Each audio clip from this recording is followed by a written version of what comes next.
Hay muchas preguntas sobre el Consejo Nacional Electoral que cualquier persona de cualquier signo político se podría hacer. Hoy tenemos la oportunidad de oro de hacérselas a Griselda Colina. No solamente es comunicadora, además directora del Observatorio de Comunicación y Democracia, sino también rectora suplente del Consejo Nacional Electoral. Así que para el periodista José Gregorio Yepes, director de Contrapunto.com, y esta servidora, Vanessa Davis, reportera de Contrapunto, es un gusto recibir a Griselda Colina. Bienvenida, Griselda. Bienvenida. Un honor tenerla acá. Muchísimas gracias de verdad a ustedes dos y a Contrapunto por invitarme y por darme el espacio para hablar de estos temas tan duros, pero que son tan necesarios abordar. Ustedes son cómplices de todas las cosas que podrían calificarse como marramucias contra el electorado. Mira, yo creo que más bien nosotros los nuevos rectores del CNE asumimos una tarea que sabíamos que era compleja, que era difícil y que iba a traernos muchas críticas. Desde el principio se nos trajo, este proceso trajo críticas durísimas. Pero yo creo que una de las cosas, si podemos hablar de algo, es de la colaboración que hemos tenido nosotros en que el electorado vuelva a tener confianza en el voto. Pero lo han logrado, rector. Yo creo que sí, yo creo que yo justamente creo que lo de Barinas es un punto. Tú no puedes sacarlo de un contexto, pero también tienes que ser justo en la evaluación y decir, bueno, aquí hay un proceso electoral que avanzó, hay 24 entidades federales, Barinas es un caso puntual que hay que atacar y hay que abordar, pero también tú tienes que reconocer, caramba, que en ese proceso electoral del 21 de noviembre casi 9 millones de personas votaron. Pero no es una mancha, Barinas, usted ha hablado de que el proceso es el inicio de la retoma de la ruta electoral, pero eso no pone cojitranca a ese primer paso.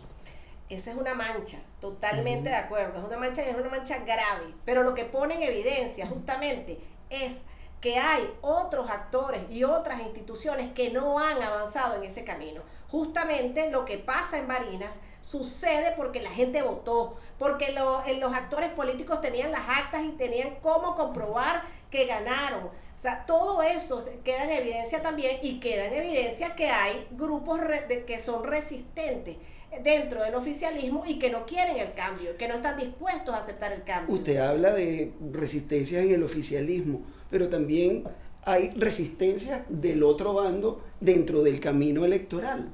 Mira, yo creo que también eso para mí es en el balance que hacemos del proceso electoral, yo creo que esa es una de las cosas que evaluamos positivamente, como en este proceso del 21 de noviembre, actores políticos de la oposición que no habían participado en los últimos 4 años en los procesos electorales volvieron a la ruta electoral. Y eso es algo que también hay que reconocer, que hoy estén hablando, discutiendo, evaluando cómo fue su performance, evaluando cuáles fueron los votos que obtuvieron, entendiendo lo que les dijo el país. Eso es parte de lo que se logró gracias a esa participación en el proceso electoral del 21 de noviembre. Doctora, ¿están de manos atadas? Es decir, No. Los rectores que no están allí casados con el oficialismo. Mira, yo creo, a mí nunca me gusta hablar de los rectores oficialistas o los rectores opositores. Yo creo que uno tiene que empezar a reconocer que esto es un cuerpo rectoral que está avanzando de manera coordinada en unas acciones. Y allí los 5 rectores, hay diferencias, pero hay una gestión que tiene que ser por la que nosotros apostemos. Yo puedo tener una posición a favor de una determinada parcialidad política, pero mi gestión como rectora tiene que obedecer a un criterio institucional. Y eso es lo que estamos haciendo también en el CNE. No están de manos atadas entonces. No, yo para nada. Yo creo que lo que hay es sí conciencia de lo delicado y de la fragilidad del momento que estamos viviendo y de lo que se ha avanzado también en esa institucionalidad electoral. O sea, esto es un proceso inédito que lo estamos viendo en vivo y directo. Este fue un primer ejercicio, el 21 de noviembre, y se avanzó, mira, de manera importante. O sea, que yo insisto, porque yo creo que muchas de las evaluaciones al inicio seguían hablando de la abstención.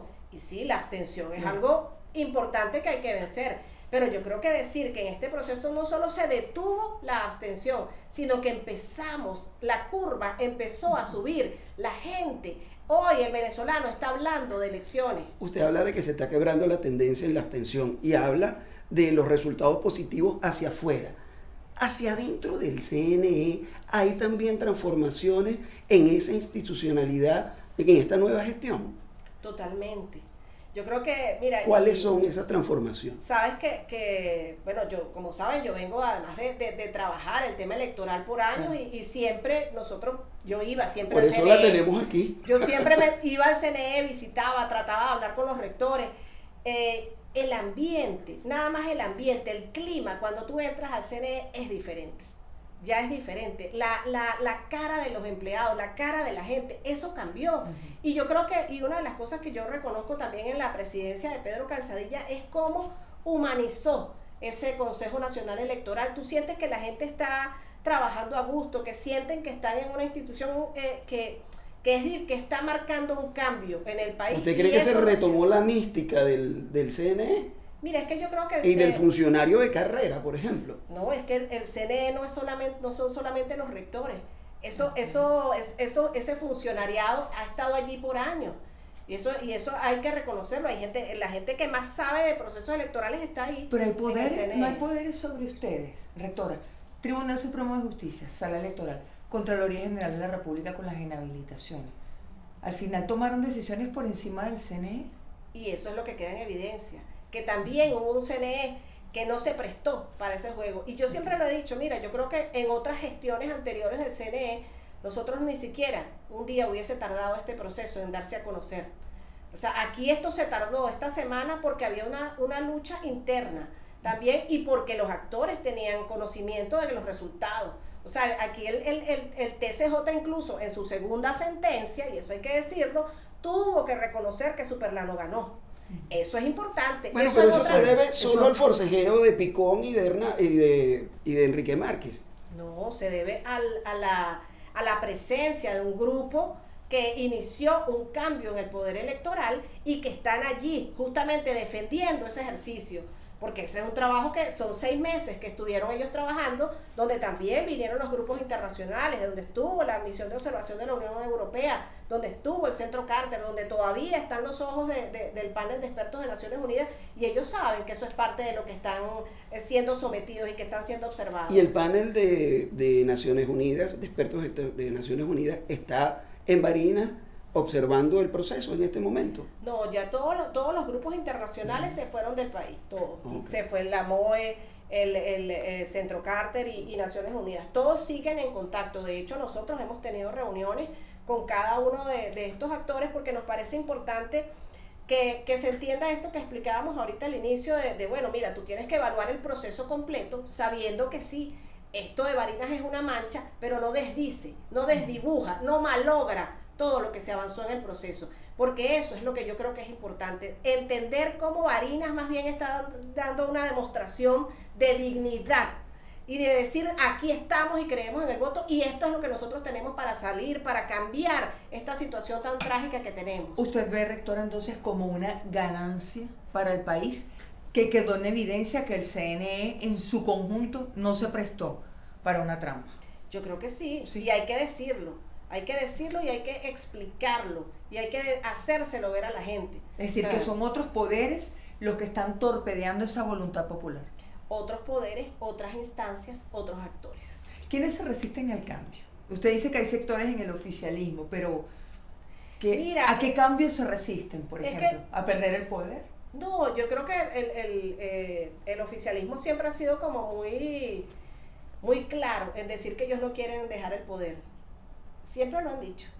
Ahora están sometidos enfrentándose a una gestión catastrófica, están enfrentándose a un tema de gobernabilidad, están enfrentándose a un tema de legitimidad y no les queda otra que abrir espacios. Yo creo que nosotros también tenemos que entender, y ahí nosotros en el Foro Cívico somos realistas radicales. Cuando asumimos esta situación, sí, nos dicen, y es verdad, hay que asumir la realidad como está. Entonces aquí la transición que se pueda dar va a ser una transición que permita este gobierno.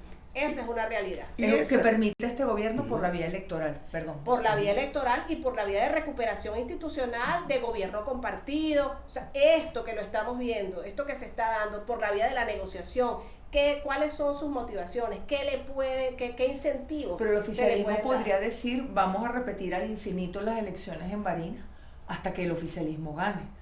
Mira, Vanessa, es que No yo creo que, sabemos. no, sí, yo creo que uno tiene que tener memoria y también lo de Barinas ha podido pasar primero por decir, mira, aquí no hay ni siquiera elecciones, vamos a continuidad Ok. administrativa, que se mantenga el señor Chávez en el poder y listo.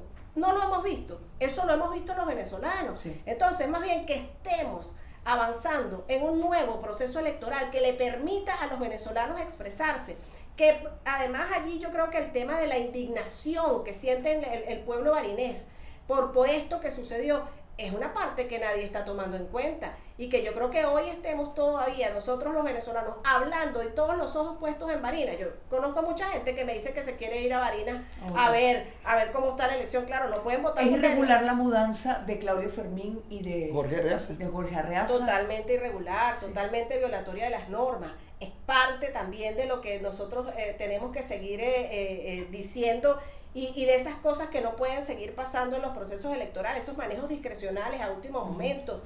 para hacer esos cambios. No es la primera vez, es verdad, pero no podemos permitir que esto suceda y eso es parte de los cambios que tienen que suceder. Mirando Barinas, se habla de que tenemos las mismas condiciones para las elecciones. El tema de la observación internacional en Barinas, ¿van a volver los observadores internacionales Sí. para el 9 de enero? Mira, para que eso sucediera, ha debido el Consejo Nacional Electoral hacer una invitación esta misma semana. Ya estamos entrando en periodo de vacaciones de diciembre. Ellos incluso han podido mandar un grupo pequeño, pero yo eso lo veo muy difícil. Yo sí creo que nosotros incluso lo que estamos haciendo es vincularnos con ellos y decirles que estamos también todos los grupos electorales, que estamos haciendo observación de entorno o observación acreditada, pues estamos ahí a la orden para darle la información a ellos también y ser nosotros sus ojos también. Ajá, ahí en ¿quiénes este van a proceso. ser esos observadores, acompañantes, como lo prevé la ley, que van a estar allí velando por eso, que pueden terminar siendo los ojos de la observación internacional por teléfono?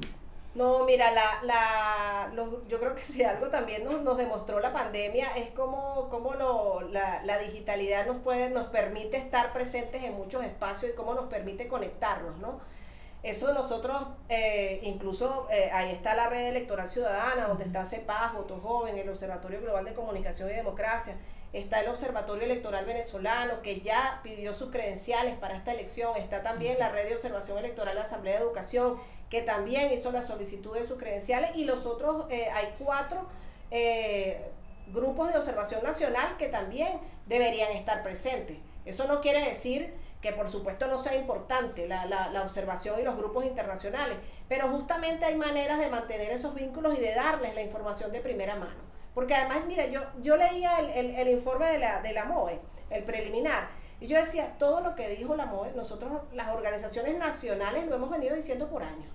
Pero justamente cuando nosotros insistíamos en que vinieran estos grupos internacionales, es por la palestra y el megáfono que le pone a esta situación y a decir, mira, esto lo vimos nosotros, pero nada nuevo, no hay Se nada va a nuevo volver aquí. a recibir a la misión de la Unión Europea, porque hasta eso se quedó como en suspenso después de la forma en que tuvieron que retirarse. Claro, yo sí creo que una de las cosas que nosotros Es tenemos decir, que... venir en enero, febrero para presentar Claro, el y es lo informe. que está pautado de acuerdo a un memorándum de entendimiento que se firmó, un acuerdo administrativo que se firmó entre el Consejo Nacional Electoral y la ¿De Unión qué depende Europea. que se honre ese memorando de entendimiento? Bueno, eso yo no... Escapar el CNE. No, yo doy por sentado que eso va a ser así. O sea, no tiene por qué ser de otra manera. Eso es así hasta que se demuestre lo contrario. No, pero es que yo creo que también se manejó muy mal este tema de la salida de la delegación de la Unión Europea. Ciertamente ellos querían quedarse hasta el 13, su visa estaba hasta el 5 de diciembre y pues tuvieron que entonces adelantar su salida a esos días antes, pero no es que los expulsaron, o sea, hablar de expulsión también yo creo que además no trae nada bueno, porque ellos mismos se sentían como que, bueno, tengo que salir yo a aclarar que no estoy siendo expulsado. Entonces, en principio, vuelven. No, tienen que volver, por supuesto. ¿Qué piensas de la más reciente declaración de Josep Borrell, que lo comentábamos fuera de cámara? Sí, yo creo que eso es parte justamente de esa diplomacia. O sea, estos son grupos diplomáticos que están viniendo y observando en el país. Yo creo que ellos se manejan con mucha cautela. A mí me pareció magnífica la intervención de Borrell esta semana en ese Consejo de Ministros sobre Venezuela, además diciendo que habían recibido a Isabel Santos como jefa de misión de observación. Yo creo que eso nunca había pasado, que una jefa de una misión de observación que vino a un país, además a observar unas elecciones que para ellos no eran como las más importantes, porque la Unión Europea no observa elecciones que no sean de parlamento o presidenciales, imagínate, y ahí tenemos a Josep Borrell hablando de que acompañará a los venezolanos y que van a insistir en este camino de solución pacífica y de recuperación de la ruta electoral. Eso para nosotros es, bueno, lo mejor. ¿Es viable el revocatorio el próximo año? Rectora, ¿lo han conversado? Sí. ¿Qué hay sobre esto? Mira, yo creo que hay grupos que están, bueno, ya desde mediados de año hablando del revocatorio, de esta posibilidad. Yo creo que lo primero que uno tiene que decir, sí, ese es un derecho que está planteado en la Constitución. A mí me parece que es importante también evaluar el contexto en el que se dé. Y yo creo que justamente el proceso electoral deja en evidencia que hay situaciones que uno tiene que cuidar. En el revocatorio, y hay que decirlo honestamente y claramente a la gente, no hay una ley de revocatorio. Sí. Yo creo que hay que acordarse cómo fueron los revocatorios anteriores, cómo entonces salen reglamentos que entonces ponen cosas que tienes que hacer. Ahora vas a poner la firma en azul, en rojo, en amarillo. Entonces, oye, hay que tener las reglas claras del juego, hay que no someter a la gente, al pueblo venezolano, a un proceso que le genere frustraciones. Yo creo que hay que entender la realidad, saber en qué juego se están metiendo. ¿Qué significa eso, rectora? Entender la realidad a la hora de activar el revocatorio. Entender la realidad, entender la realidad política también que quedó en evidencia después de este proceso electoral. O sea, ¿con qué cuentan los actores políticos? Es decir, que puede haber una decisión del TCJ en definitiva. No, más al contrario. Yo creo que esto tiene que ser una decisión. O sea, si tú dices, bueno, yo puedo comerme este plato de comida, bueno, de repente, si tengo mucha hambre me la como, pero tengo que ver si tengo la capacidad. Okay. ¿Tienen la capacidad los actores políticos para avanzar en ese revocatorio? Esa es la pregunta que usted les devuelve la pelota. Rectora, no quisiéramos despedir. Me faltaba una Tiene cosa. Varias cosas allí, porque hay otras preguntas que quisiéramos hacerle. ¿Ustedes tienen previsto renunciar? ¿Han pensado renunciar? ¿Hay una campaña contra ustedes para que renuncien? Yo creo que eso es parte también de las dinámicas a las que estamos siendo sometidos. Y yo lo primero que tengo que decir es que, mira, si nuestra renuncia sirviera para cambiar esta situación en la que estamos nosotros observando, que nadie dude que nosotros renunciaríamos.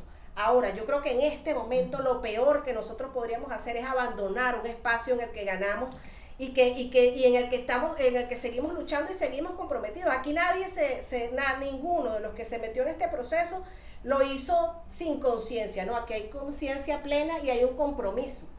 Hablando de ese compromiso, o sea, no van a renunciar. No van a renunciar. Hablando de ese compromiso, una de las observaciones de la Unión Europea es que el CNE pareciera que no tiene la capacidad de sancionar a nadie, ¿no? Hablando de que asumen el compromiso, ¿cómo resolver eso ahora después del 9 de enero hacia adelante para garantizarle a la gente que haya unas mejores condiciones electorales? Sí, yo creo que justamente cuando hablamos de la capacidad sancionatoria de la administración electoral, allí también esa es parte de las deudas que están todavía pendientes. O sea, el tema de los ilícitos electorales no se ha desarrollado. Hay muchos de los temas que están quedando, que nos queda, y justamente cómo usamos 2022 a 2024 para discutir las leyes, para hablar de los temas que quedan pendientes. Pero el mismo CNE sancionó una vez a Chávez. uno no se imagina al CNE sancionando a Maduro o a ningún otro. No, yo creo que eso claro que lo puede sancionar. O sea, hay que tener clarísimo que eso tiene que estar como las reglas clarísimas y tiene que estar bien establecido. Por eso te digo, lo primero que tiene que estar es cuáles son los ilícitos electorales. ¿A qué se define como un ilícito electoral? ¿Qué define la ley? ¿Está claro ahorita? No, claro que no está claro. Eso no se ha discutido y es parte de la discusión que hay que dar. Para poder aplicar esos correctivos. Claro. Y que se cumpla, primero que se cumplan las leyes, porque nadie quiere sancionar. Tú lo que quieres es que se cumpla la ley. Eso es lo primero.